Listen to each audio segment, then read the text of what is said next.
አይስ ኦን ኢሲኤኢ በአትላንታ የኢትዮጵያ ኮሚኒቲን ጠባቂ የዩቲዩብ ቻናል።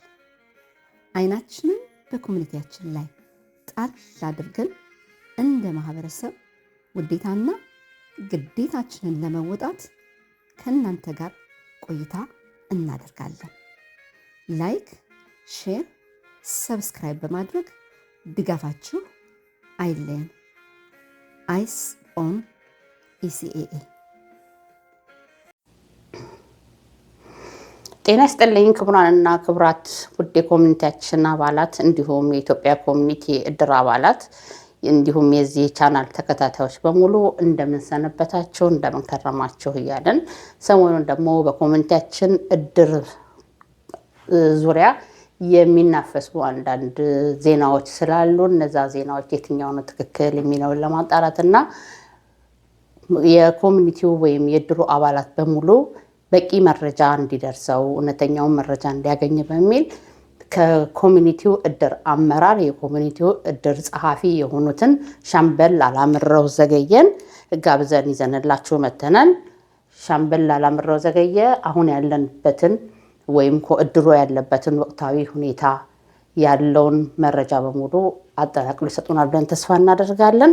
ሻምበል አላምረውም ሆኑ ጠቅላላው በእድሩ በአሁኑ ሰዓት እድሩን እየመሩ ያሉት አመራር አካላት በሙሉ ግማሾቹ ለ6 ዓመት ለ4 ዓመት እና ለ2 ዓመት ለረጅም ጊዜ እድሩን በጥንቃቄ ለህዝቡ መድረስ ያለበትን እያደረሱ በእምነት ታምነው እየሰሩ እያገለገሉ ያሉ ምስጋና የሚያንሳቸው ሰዎች ናቸው።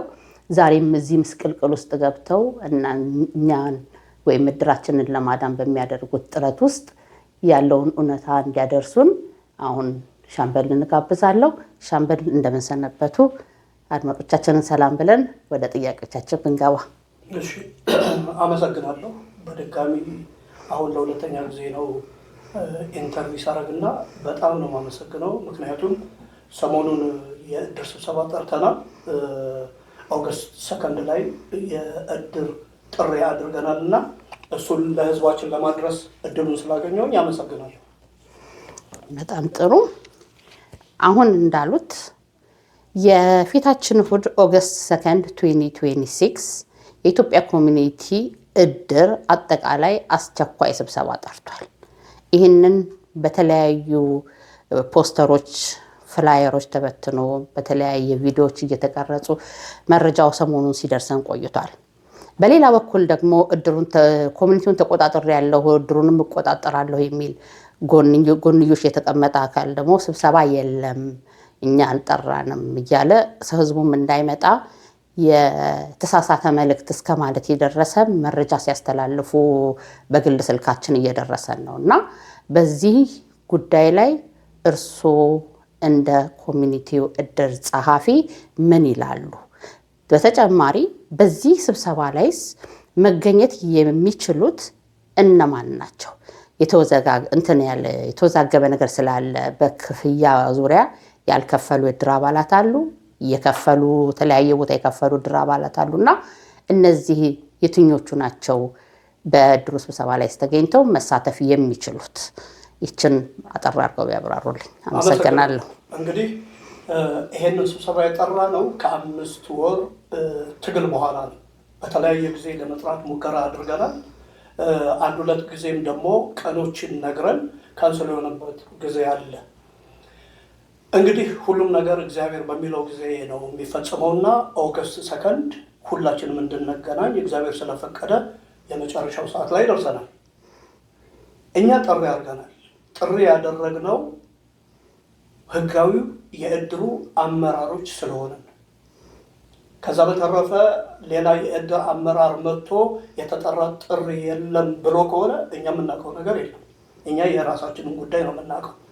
ምክንያቱም ሴፕተምበር 28 2025 የተሰጠንን ግዳጅ ይዘን ነው እስካሁን ድረስ የቆየነው። በተለያየ ጉዳይ በቅርብ ጊዜ ማድረግ የነበረብንን ስብሰባ ካስታወሳችሁ አፕሪል 18 ላይ ጥሪ አድርገን ህዝቡን ሁሉ ከጠራን በኋላ ወደ ኮሚኒቲው አዳራሽ ስንገባ እንዳያችሁት የኮሚኒቲው ግቢ በዚህ በአሜሪካን ሰው ሲጎዳ ወይ ሞቶ ከሆነ የሚታጠረውን አይነት አጥረው ነው የጠበቁን።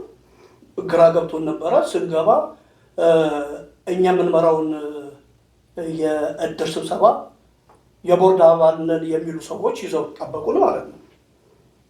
ተነጋገር ሰው ለሚያስፈልገው ለነሱ ለምናውቃቸው ሰዎች መድረኩ ይሰጥ ብሎ ተከራከረ። እነሱ ሊሰጡ አልቻሉ። በዛ ምክንያት በፖሊስ ተባረን መጨረሻ ላይም የማይመለከታቸው ሰዎች ስብሰባውን አግደውት ተበተን ማለት ነው። ስለዚህ እነዛ ሰዎች ዛሬ እኛ ጥሪ ስንጠራ አይ ጥሪ አልተጠራም ቢሉ የሚደቅ ነገር አይደለም። ምክንያቱም ሊሰሩ የሚችሉት ነገር ቢኖር እሱን ነው፣ ሌላ ሊኖር አይችልም። ስለዚህ እነሱ እንደሱ ስላሉ ሰው አይመጣም ማለት አይደለም። እኛ እየጠራን ያለ ነው በነበረው የኮሚኒቲ አመራሮች ችግር ምክንያት ወደ ህግ ሲሄዱ አካውንት ጠቅላላ ሲታገድ የእኛም አብሮ ነው የታገደው። ወደ 1.5 ሚሊዮን ዶላር የሚሆን ትልቅ ገንዘብ ነው የታገደው እና እሱ ገንዘብ መለቀቅ የሚችልበትን ሁኔታ የምንነጋገርበት ዕለት ስለሆነ ይሄ ገንዘብ የኔ ነው፣ ይሄ ገንዘብ መታገድም አልነበረበትም፣ ስለዚህ መመለስ አለበት የሚል የእድር አባል በሙሉ መኖር አለበት። እኛ የእድሩ አመራሮች የቻልነውን ነገር ሁሉ አድርገናል። ከሴፕቴምበር 28 ጀምሮ እስካሁን ድረስ ቢቆጠር በጣም ረጅም ጊዜ ነው። በተለይ ደግሞ ከፌብሩዋሪ 22 አዲስ አመራር ተመርጧል ብለው ከመጡ በኋላ የነበረው ትግል ከፍተኛ ነው። ከፍተኛ ውጣ ውረድ አለ። የቤተሰቦቻችንን የራሳችንን ጊዜ ሰውተን አደራችንን ለሰጠን ህዝብ መልሰን ለመስጠት ትግል አድርገናል። በተለያየ ጊዜ ወጥተን መግለጫ ሰጥተናል። ያለውን ነገር ለህዝቡ አሳውቀናል። እንደሚያውቅ እርግጠኞች ነን። ስለዚህ መጥቶ ያለውን የሰጠንን ነገር መልሰን ስንሰጠው ተቀብሎ ምን ማደረግ እንዳለበት ኦገስት 2 ላይ ይወስናል ብለን ነው የምንጠብቀው። ስለዚህ ሌላው አካል የተጠራ ጥሪ የለም ምናምን የሚለው ማንም ጆሮ ውስጥ ይገባል ብዬ አልገምትም። መልሼልሽ ከሆነ ይሄ ነው ያለው ሁኔታ። በጣም ጥሩ መልሰህልኛል። ግን ያልተመለሰ ጥያቄ አለኝ። በጣም ያሳዝናል። በባለፈው ስብሰባውን በእጃቸው ስለሆነ አዳራሹ መበተን ችለዋል። በማስፈራሪያም በማይሆን አካሄድ በፖሊስም ተበተነ። ያሁን ደግሞ መተው መበተን ስለማይችሉ ነው ስብሰባ የለም ብለው አስቀድሞ መከላከልን የመረጡት ይመስለኛል ማለት ነው። በዚህ አካሄድ ስንመለከት ሌላው በስብሰባው መሳተፍ የሚችሉት እነማን ናቸው ብዬ ጠይቄ ነበር። ጥያቄ አብራርታት ብታልፍ። ስብሰባውን መካፈል የሚችሉት 2025 ላይ የከፈለ እድር ማለት ነው። እድሩ በ2025 የከፈለ የእድር አባል እኛ በምናስበው ከነቤተሰብ ጠቅላላ ወደ 2500 የሚጠጋ አባል አለ ብለን ነው የምንገምተው። ይህ ህዝብ የመሳተፍ መብት አለው፣ ማንም ሊከለክለው አይችልም። አሁን ባለው ችግር በ2026 ባለው ውጣ ውረድ ምክንያት አይን ያልከፍልም ብሎ እቤቱ የተቀመጠ ሰው መብቱ ነው። ምክንያቱም ለማን ይከፍላል? በጣም አስቸጋሪ ሁኔታ ነው። ስለዚህ ያልከፈሉ የእድር አባላቶቹ ቢሆኑ 2026 ላይ መጥተው የመሳተፍ ሙሉ መብት አላቸው። ባለፈውም የሰጠነው መግለጫ በዛ ወገን በኩል ካሁን ወዲያ ክፍያ አንቀበልም አባረናል ምናምን የሚለው ነገር እኛ ላይ አይሰራም። ምክንያቱም የጆርጂያ ህግ አይፈቅድም። የጆርጂያ ህግ አይፈቅድም። አንድ ድርጅት በራሱ ምክንያት ችግር ያለበት ድርጅት ከሆነ ግለሰቦች ያለመክፈል መብት አላቸው። ምክንያቱም ችግሩን የፈጠረው ድርጅቱ ስለሆነ ግለሰቦች አይደሉም የፈጠሩት። ግለሰብ የሚባረረው ሳይከፈል በህጋዊ መንገድ ባለ ድርጅት ላይ ሳይከፈል ከቀረ ብቻ ነው። ስለዚህ ማንኛውም ሰው የእድር አባል የሆነ በሙሉ መጥቶ የመሳተፍ መብቱ የተጠበቀ ማንም አይቀርም። ግን ዋናው 2025 ላይ መክፈሉ መረጋገጥ ራሱ ማረጋገጥ አለበት። ራሱ አረጋግጦ እኛ በር ላይ እየዛለ ስናስገባ 2025 ላይ ከፍለሃል ስንለው አዎ ብሎ ፎርም ሞልቶ ነው የሚገባው። ስለዚህ ማንኛውም ሰው መካፈል ይችላል። በጣም ጥሩ። መልካም። እንግዲህ ስብሰባችሁን የጠራችሁት በኢትዮጵያ ኮሚኒቲ አዳራሽ ሳይሆን በክላርክስተን ኮሚኒቲ አዳራሽ ነው። እንደምናውቀው ወይም ይሄ የኢትዮጵያ ኮሚኒቲ ህዝብም ሆነ አመራሮች ሁሉም እዚህ አካባቢ በኮሚኒቲው ዙሪያ ያሉ ሰዎች እንደምናውቀው ሁላችንም ኮሚኒቲውን ይህንን ፕሮፐርቲ ሊገዛ ባሰበበት ሰዓት በራሱ አቅም ኖሮት ፈጽሞ መንቀሳቀስ እንዳልቻለ ሁላችንም የምናስታውሰው ሀቅ ነው። ከዛም የኢትዮጵያን ኮሚኒቲ እድርን ገንዘብ እንደ አሴት አስይዞ ፋይናንሻል ኢንቨስትመንት ነው ብሎ ሰጥቶ እንዲሁም ከኮሚኒቲው ከእድሩ ገንዘብ 50 ሺህ ብር በስጦታ ወስዶ አልፎ ተርፎ ደግሞ $150,000 በብድር ተሰጥቶት እስከ ዛሬም ድረስ ያልተከፈለ ብር ወስዶ ነው ይህንን ኮሚኒቲ አዳራሽ ወይም ኮሚኒቲ ፕሮፐርቲ የተገዛው። ዛሬ ላይ በምን አይነት ሞራል ነው ይህንን እድር እዚህ አዳራሽ አትሰበሰብም ብሎ ለማለት የተደፈረው? ይህንን እናንተ እንዴት ልትቀበሉት ቻላችሁ? ሌላም ኮሚኒቲው አዳራሽ ልታገኙበት የምትችሉበት መንገድ አልነበረም? እሺ፣ አመሰግናለሁ ስለ ጥያቄሽ። ኮሚኒቲ አዳራሽ ውስጥ እንደማንሰበሰብ አፕሪል 18 ላይ አረጋግጠናል። አሁን እንደገና እናድርግ ብንል በምንም ተአምር ሊፈቅዱ እንደማይችሉ የተረጋገጠ ጉዳይ ነው፣ ግብግብ እንፍጠር ካልተባለ በስተቀር። ስለዚህ እኛ ግብግቡን ለነሱ ትተናል። የዛን ቀን እንዳያችሁት ትተንላቸው ሊወጣል።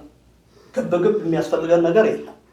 ስለዚህ አባላቶቻችንን በሰላማዊ መንገድ ምን መወያየት እንዳለብን ነግረን በሰላም መወያየት ስለምንፈልግ ነው ሌላ ኮሚኒቲ ሴንተር ገንዘብ አውጥተን ተከራይተን ውይይት የምናደርገው።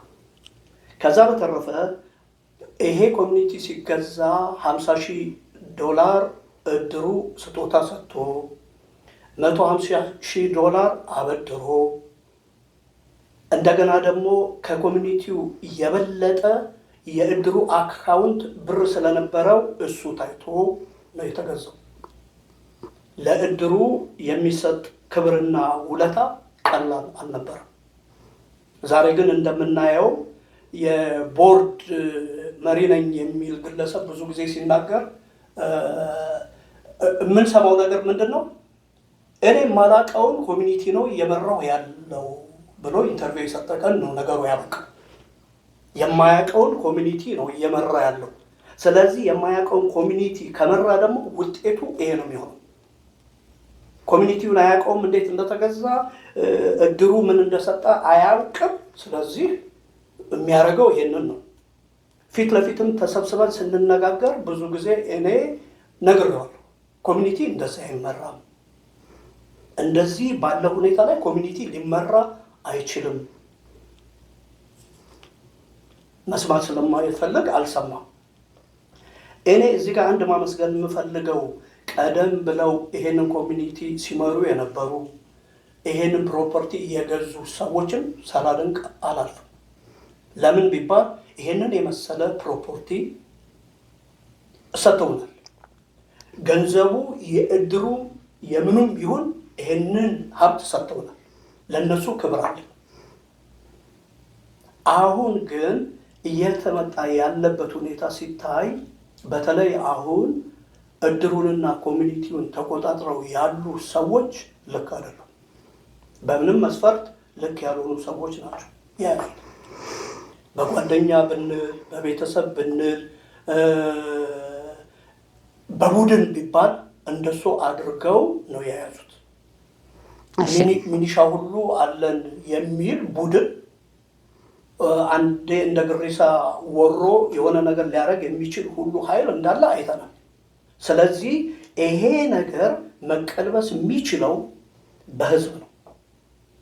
ህዝብ ሁሉን ነገር ማድረግ ስለሚችል በተለይ ደግሞ እድርተኛው 85% ሁሌ ነው የምንናገረው የኮሚኒቲው ኃይል እሱ ነው። ይሄ የእድር አባል እድሩን ማስተካከል አልፎ ተርፎ ኮሚኒቲውን የማስተካከል አቅም ያለው ኃይል ስለሆነ አሁን ኦገስት 2 ላይ በምንጠራው ስብሰባ ላይ በርከት ያለ ህዝብ እንጠብቃለን። ይሄንን ነገር አስወስነን እንወጣለን የሚል ሀሳብ አለኝ። አመሰግናለሁ። በጣም ጥሩ ማብራሪያ ነው እንግዲህ እየደረሰን ያለው። ያው ሰው እንግዲህ የማያውቀውን ነገር ልምራ ካለ ችግሩ የተጀመረው እዛ ጋር ነው። እግዚአብሔር ይርዳን። መጀመሪያ የማያውቀውን ሰው ከተማረ ከተረዳ በኋላ መሰለኝ ወደ አመራር መምጣት የሚቻለው እንግዲህ እና ማናውቀውን ቤተሰብ ያልፈጠርነውን ያልረዳነውን ያልሰራንበትን እንምራው ስንል ነው ቢፈርስም ግድ ስለማይኖረን ነው ይሄን ያህል እየሆነ ያለው ጉዳይ ሁሉ። በተጨማሪ አሁን ለማለት ሌላው የምፈልገው የቦርድ መሪ ነኝ ያሉት እኛ አሁን ኮሚኒቲውን አላውቀውም የሚሉት ግለሰብ አንዳንድ ጊዜ በሚዲያ ብቅ እያሉ አሁን ባነሳው ሀሳብ ላይ የእድር ገንዘብ የሚባል ነገር እንደውም የለም፣ በሙሉ ገንዘቡ የኮሚኒቲ ገንዘብ ነው፣ አስሎንጋስ ገንዘቡ በኮሚኒቲው ኢአይኤን ነምበር እስከተቀመጠ ድረስ የኮሚኒቲው ሀብት ነው ሲሉ ይደመጣሉ። እዚህ ላይ የእናንተስ አስተያየት ምንድን ነው? አጠራር ነው። ትክክል ነው። እንደነገርኩሽ አሁን ቦርድ መሪ ነኝ የሚለው ግለሰብ ከዚህ በፊት ረዘም ያለ የአውዲዮ ኢንተርቪው ላይ ረጅም 1 ሰዓት ሊፈጅ ይችላል። በጣም የሚያታክት ኢንተርቪው አድርጎ እዛ ላይ የሰማነው ምንድን ነው? አሴቱ በሙሉ የኮሚኒቲ ነው። የእድር ገንዘብ የሚባል ኮሚኒቲ ውስጥ የለም። በጣም ነው የገረመን፣ በጣም ነው የተደነቅ ነው። ምክንያቱም ሰው እድር ያቋቋመው ሲያርፍ የሚቀበርበት ነው። ለኮሚኒቲ ደግሞ የሚከፍለው ኮሚኒቲው እንዲኖር ሞርጌጅ እንዲከፈል ነው። ለምንድን ነው ታዲያ አንድ ሰው በቤተሰብ 300 ብር ለእድር 60 ብር ለኮሚኒቲ ተብሎ የሚከፈለው? ለምንድን ነው ታዲያ? ለምን ይከፈላል? እሱ እንደሚለው ጠቅላላ የኮሚኒቲ ከሆነ ታዲያ እድር ለምን ያስፈልጋል ብለን ብንነጋገር ምንድን ነው የሚሆነው? ስለዚህ ልክ ያልሆነ ነገር ነው። እንደገና ይሄንን ማረጋገጥ ፈልጌ በአውዲዮ የሰማሁትን ነገር ለ4 ሰዓት በሽማግሌዎች አማካኝነት በነበረን ስብሰባ ላይ ጠይቄዋለሁ ፊት ለፊት። እንደዚህ ብለህ ተናግረሃል፣ እንዴት ነው? ስህተት ነው ወይስ ሳታስበው ነው ምናምን? አረጋግጣለሁ በሽማግሌዎቹ ፊት። የእድር ገንዘብ የሚባል ነገር የለም። እዚህ ያለ ጠቅላላ ገንዘብ የኮሚኒቲ ገንዘብ ነው ብሎ እኔ ስጠይቀው ሽማግሌዎች ባሉበት ከ15 ሰው በላይ ባለበት ስብሰባ ላይ አረጋገጠ። እሱ እያደነቀን እያለ አሁን ኦገስት ጁላይ 29 ላይ ባደረጉት ኢንተርቪው ላይ እንደውም ጭራሽ ቀየረው፣ አባባሉን ቀይሮት ምንድን ነው ያለው? አንድ ሰው 300 ብር ይከፍላል ለእድር፣ አመቱ ያልፋል፣ ሰውየው አልሞተም። በሚቀጥለው አመት ሊከፍል ሲል ያኛው ብር የኔ ነው እንዴት ብሎ ይጠይቃል? አልሞተም እኮ አለ። በጣም የሚገርም ነገር፣ እኔ ደንግቦኛል። እንዴት እንዲህ ተብሎ እንዴት ይታሰባል? ምክንያቱም ሰው የሚከፍለው ለእድር ብሎ ነው፣ ለኮሚኒቲ ብሎ ደግሞ ይከፍላል። ስለዚህ መለያየት አለበት። ኮሚኒቲውና እድሩ ተለያይቶ ነው እየተከፈለ ያለውና የእድር ገንዘብ አለ፣ የኮሚኒቲ ገንዘብ አለ። እኛ እንደሱ ነው የምናውቀው። እና አሁን አስቸጋሪ የሚሆነው ምንድን ነው? ይሄ አደገኛ ቡድን ምለው ለዚህ ነው። እና ይሄ በትክክል ኦገስት 2 ላይ በምናደርገው ስብሰባ ጥርት ብሎ ተነግሮ ሰው ወስኖ የሚሄድበት ቀን ነው የምንለው ለዚህ ነው። ግሩም ነው። አይ ጥሩ ነው። የኮሚኒቲው ሀብት የእድሩ ሀብት በሙሉ የኮሚኒቲ ሀብት ነው ብለዋል። ሰምቻለሁ በትክክል ቃሉን። እድሩ ደግሞ እንግዲህ እድርተኛ ሆይ ስማ፣ ከኔ ጀምሮ ማለት ነው 14 ዓመት የከፈልንበት እድር የኮሚኒቲ ሀብት ነው ከተባለ እግዚአብሔር ያምጣው። እንግዲህ ሰውና እንጨት ተሰባሪ ነው። ነገ አንድ ነገር ብንሆን ኮሚኒቲው እድር አለኝ ብለን ብንሄድ አናቃችሁም ሊነን ይችላል ማለት ነው። ይህንን እየፈራን እያለ እሱ በጎን ይቀመጥና ግን አሁን ወደ መፍትሄው ስንመጣ ይህንን እድር ለማዳን ምን ማድረግ አለብን ለሚለው ጥያቄ አሁን የቀረበልን እቺ ስብሰባ ላይ ተገኝቶ በግልጽ መወያየትና መፍትሄ መፈለጉ እኔ ምንም ሁለተኛ የሚታይ አማራጭ ያለው ጉዳይ አይመስለኝም። ሁላችንም ብንገኝና ከጓሮ ወሬ አልፈን ወደ ፊት ለፊት መተን የሚኖሩን ጥያቄዎች ጠይቀን ይሄ የሚባለው ነገርስ እውነት ነው ወይ ብለን ጠይቀን አረጋግጠን በራሳችን በጆሮአችን ሰምተን ውሳኔያችን ወስነን ብንሄድ ጥሩ ነው። እንግዲህ መፍትሄው ላይ ነው መስራት ያለብን ብዬ አስባለሁ። መፍትሄው በኦገስት 2 ስብሰባ ላይ ተገኝቶ በራስ ጆሮ አዳምጦ የራስን ህልውና በራስ ወስኖ መሄድ ወሳኝ ነው ብዬ አስባለሁ። ሌላው ወደ የሚቀጥሉ ጥያቄ ስገባ ይህ እድር የእናንተ ማለት ነው ወይም የኛ እድር የኢትዮጵያ ኮሚኒቲ እድር ለባለፉት ረጅም ዓመታት እንግዲህ ህዝቡ ገንዘብ ሲከፍልበት የኖረው እድር ማለት ነው። በአሁን በገንዘብ አሰባሰብ ደረጃ ሁለት ከተከፈለ ወዲህ እነሱ ገንዘብ ይሰበስባሉ፣ እኛ ገንዘብ እንከፍላለን። ገንዘብ ይሰበስባሉ ግን ክፍያ አይከፍሉም ሲባሉም ተደምጠዋል። በቀደም ዕለት አሁን በቅርብ ቃለ ምልልስ ካደረጉት ሰዎች መካከል እሱ ጋር ራሱ አንድ ነገር መናገር የምፈልገው ለመሆኑ የእድር መሪ ነን የሚሉት ሰዎች እንዴት ነው በየሳምንቱ የሚቀያየሩት? ባለፈው ወይዘሮ ይመኙሻል ነበሩ። ወይዘሮ ይመኙሻል ሄደው ደግሞ አንድ ባለፈው 200 ሺህ ብሩን ያወጣው ጀግና እሱ ነበረ። እሳቸው የሉም አሁን ደግሞ አንድ የሆኑ ሰውዬ መተዋል። አላቅም ስማቸውን በርግጥ ከሊምጌ ማለት አላስታውስም። ስለዚህ እንዴት ነው ራሱ በየሳምንቱ እዚህ እድር ላይ ሰው እየተቀያየረ እድር አለ ብሎ ስለ እድር ማውራትስ እየቻለው? ፕላስ እነዚህን ሰዎች ደግሞ ከእናንተ ነጥቀው የወሰዱት ከ200 ሺህ ብር በላይ በዚህ ዓመት የሰበሰባችሁትም ገንዘብ አለ። ያንንስ ገንዘብ ለማስመለስ ምን ያህል ጥረት እየተደረገ ነው? የሚመለስበት መንገድ አለ ወይ? እሺ፣ በጣም ጥሩ ጥያቄ ነው። እንዳልሽው ይሄ አዲስ ተመርጠናል የሚሉት የእድር አመራር ነን የሚሉት ሰዎች የሚቀያየሩበት ምክንያት ከምን ይመነጫል መሰለሽ? ቅድም በነገርኩሽ አደገኛ ግሩፕ ነው የያዘው እዛ አካባቢና አንዱ ሲሄድ አንዱን የመተካት የራሳቸው መብት ነው ያላቸው። አሁን ይሄ አዲስ የእድር ሊቀመንበር የተባለውን አንድ ሚቲንግ ላይ አግኝቼው ምንድነው ከየት ነው የመጣኸው ብዬ ጠየቁ። ስጠይቅ ተመርጬ ያኔ አለ ድምፅ አንሶ ወድቄ ነበረ እና ነው የመጣሁት ነው የሚለን። ከመጣ እንግዲህ ወር አልሞላውም። ይሄ ሰውዬ ወር ያልሞላው ሰውዬ 4 ዓመትና ከዛ በላይ የሰራን ሰዎችን እየተቸለ እንከፍለዋለን ያለውን ብር የሰበሰብነው እኛ ነን። 218 ሺህ ነው። እሱን ነው እኛን አስወጥተው ባንኩን ሄደው ግራፕ አድርገው ይይዘው እንከፍላለን የሚሉት እኛ ነን የሰበሰብነው። ይሄ መመጻደቅ ይባላል። እኛ የሰበሰብነውን ብር እየከፈሉ እኛ እንሰበስባለን እንከፍላለን፣ እነሱ ይሰበስባሉ አይከፍሉም። እንደሱ አይባልም።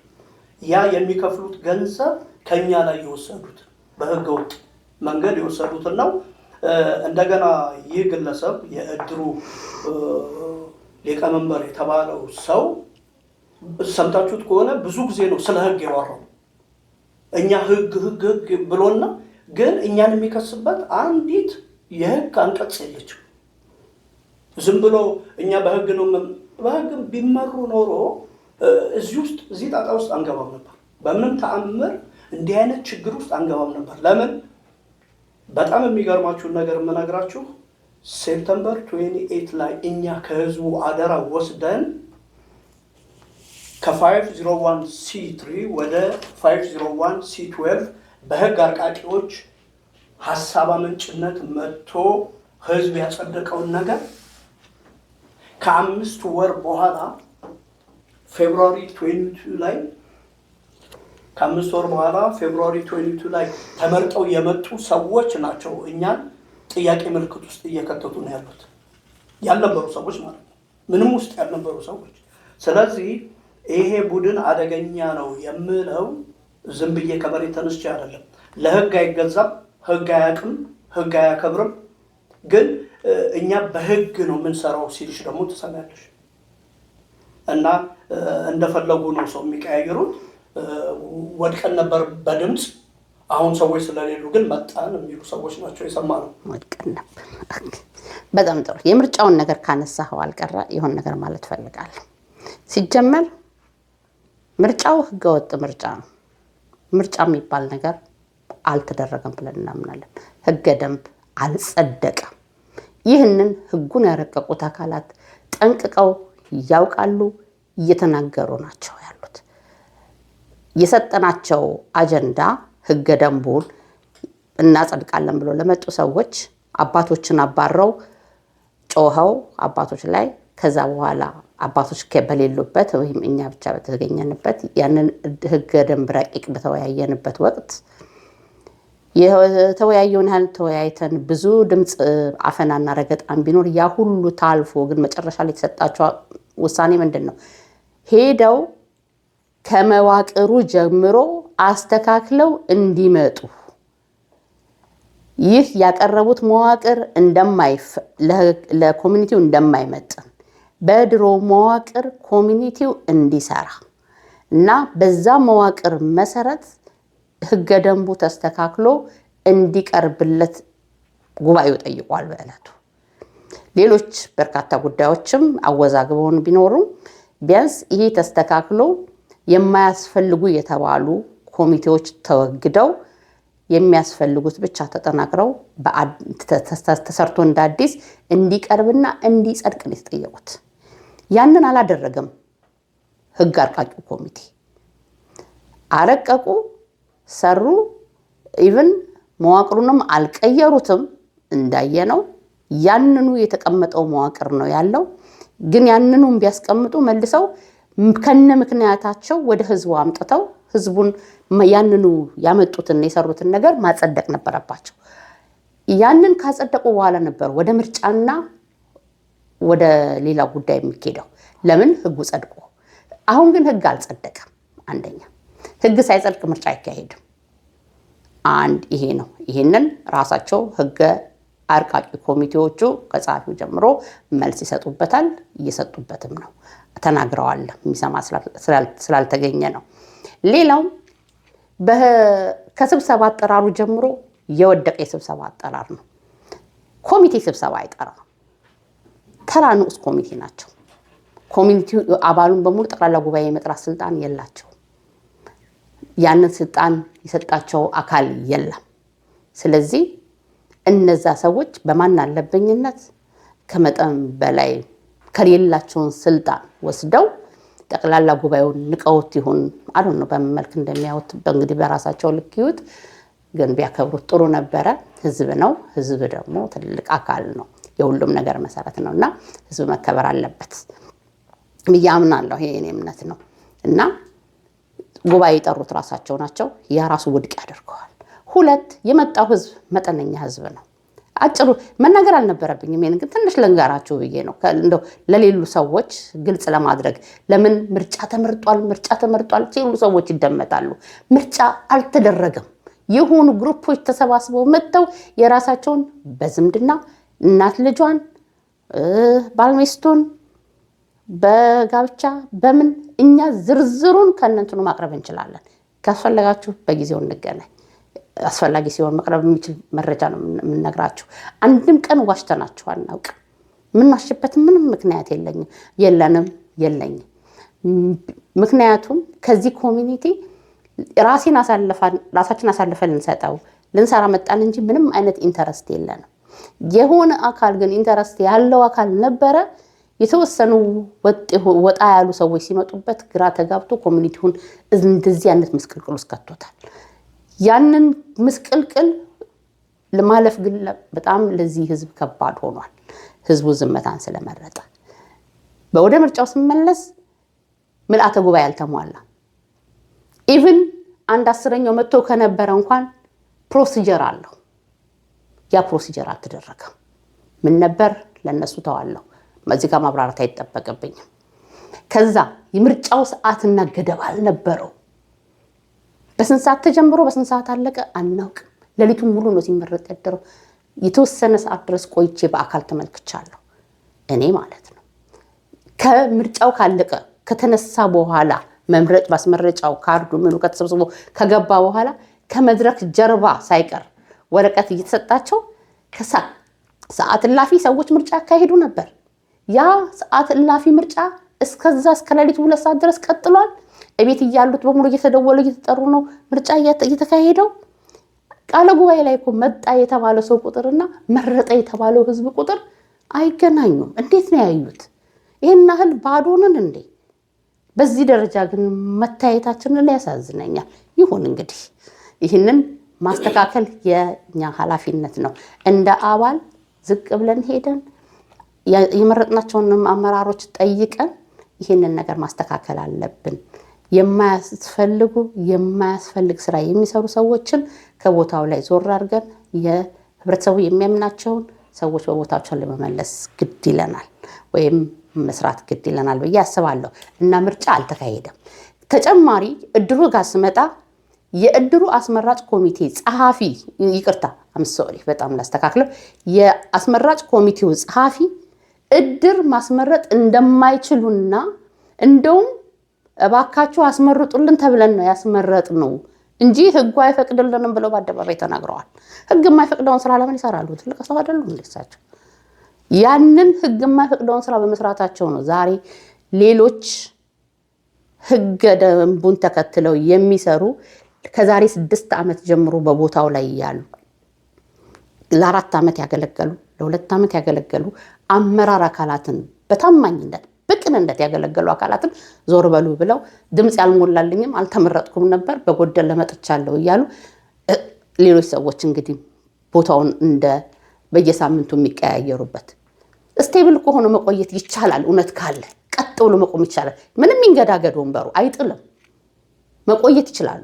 ግን እውነት ስለሌላቸው ትንሽ ጊዜ ይጋፈጡትና ይሸሻሉ። ትንሽ ጊዜ ይቆሙና ይሸሻሉ። ይሄን የእናንተ አቋም ግን እስካሁን ድረስ ባለው እስካሁን መጣችኋል፣ ያገለግላችሁትን ጊዜ ያገለግላችኋል። አሁንም በቀሪው ጊዜ ከህዝቡ ፊት ቀድማችሁ ነገሮችን ለማስተካከል እየሞከራችሁ ነው። ስለዚህ ይሄ ህዝብ መጥቶ በጠራችሁ ስብሰባ መሰረት ኃላፊነታችሁን የሰጣችሁን ነገር ጠይቆ ተቀብሎ የሚያጸድቀውን አጽድቆ የሚያርመውን አርሞ አስተካክሎ መሄድ አለበት የሚል እምነት አለኝ። ስለዚህ ይህንን ስላደረክልን ይህንን ቃለ መጠይቅ ራሱ ልታብራራለን እዚህ ድረስ ስለተገኘ በግሌ በጣም ደስተኛ ነኝ። አልዘጋሁትም፣ እቀጥላለሁ። በጣም ጥሩ። እንግዲህ እስካሁን ድረስ በቂ ማብራሪያዎችን ሰጥተውናል። እንግዲህ ያለውን ችግር ለማየት ሞክረናል። ህዝቡም ትክክለኛ ስብሰባ እንደተጠራና ስብሰባው ላይ መምጣት እንዳለበት ገልጸውልናል። እናመሰግናለን። አሁን ከዚህ ስብሰባ ውጤት ምን እንጠብቅ? አንድ ሁለተኛ ስብሰባውን ቦታና አድራሻውን እዚሁ ላይ በትክክል ለህዝቡ ገልጸው አብራርተው ቢያልፉልን ፍላየሩ ዛፍ ለፊቶት ስለሚታየኝ ነው። እና በጠቅላላ ሌላ አልተነገረም ቀረ የሚሉትም ሀሳብ ካለ በዛው ጨምረው ለዛሬውን ቃለ ምልልሳችንን ቢያጠቃልሉልን አመሰግናለሁ። አሁንም ደግሜ አመሰግናለሁ ስለተሰጠኝ እድል። በስብሰባው ዕለት የምንጠብቀው ነገር ብዙ ነገር ነው የምንጠብቀው። ምክንያቱም የምናቀርባቸው ለህዝቡ የምናቀርባቸው ነገሮች አሉ። እነዛን ተነጋግረን ወደፊት የሚያስኬዱንን ነገሮች እንዲወሰኑ እንፈልጋለን። ለዚህ ነው ህዝብ የጠራ ነው። ስለዚህ እነሱን ነገሮች አጽድቀን ከኦገስት 2 በኋላ እድሩ እንዴት ነው የሚቀጥለው የሚለውን ነገር የምንወስንበት ነገር ነው። በደንብ ተነጋግረን ከ4 ሰዓት በላይ የሚሆን ሰዓት ነው የያዝነው እና ሰው በጊዜ መጥቶ በጊዜ ጨርሰን እንድንሄድ ብዙ አክቲቪቲዎች ሊኖሩ ይችላሉ በዚህ ሰዓት እና እሱንም ለማድረግ እንዲቻል በጠራንበት ሰዓት ሰው እንዲገኝልን በጊዜ ከዛ በኋላ ምክንያቱም ከዚህ የበለጠ ህይወት የለም። ምክንያቱም የምናወራው ስለ እድራችንና ስለሰበሰብነው ትልቅ ገንዘብ አንድ ቁም ነገር ልንገራችሁ። $1.5 ሚሊዮን ማለት ቀላል አይደለም። ባለፈው ጊዜ ከ10 ስቴት እድሮች ጋር ውይይት አድርገን ነበር። ከ10 ስቴቶች ውስጥ ዳላስን የመሰለ የሚማርክ እድር አላየንም። ዳላስ 501 C12 ላይ በቅርብ ዓመት ነው የመጣው። እድር ሲያቋቁም ከአትላንታ እድር ነው ትምህርት የወሰዱት። ግን በልጠውን ሄደው የሚገርማችሁ ሰባት የቀብር መሬት ገዝተዋል። ሰዎቻቸው በርካሽ ዋጋ እዛ ቦታ ላይ ነው የሚቀበሩት። ስለዚህ አሁን ሰው በልቶ ይሄንን ገንዘብ ማስመለስ ከቻልን ዳላስ የተደረገውን ነገር እንደምናደርግ እርግጠኛ ነኝ። በጣም ነው የማመሰግነው ስለተሰጠኝ እድል። ሁላችሁም የእድር አባላቶቻችን በሙሉ በጠራነው ኦገስት 2 ላይ በጠራነው ስብሰባ ላይ 1:30 PM ክላርክስተን ኮሚኒቲ ሴንተር 3701 ኮሌጅ አቨኒው ክላርክስተን ጆርጂያ 30021 እንድንገናኝ ስል በድጋሚ በእድሩ አመራር ኮሚቴ ስም እጠራለሁ። እናንተም ስለሰጣችሁኝ እድል አመሰግናለሁ።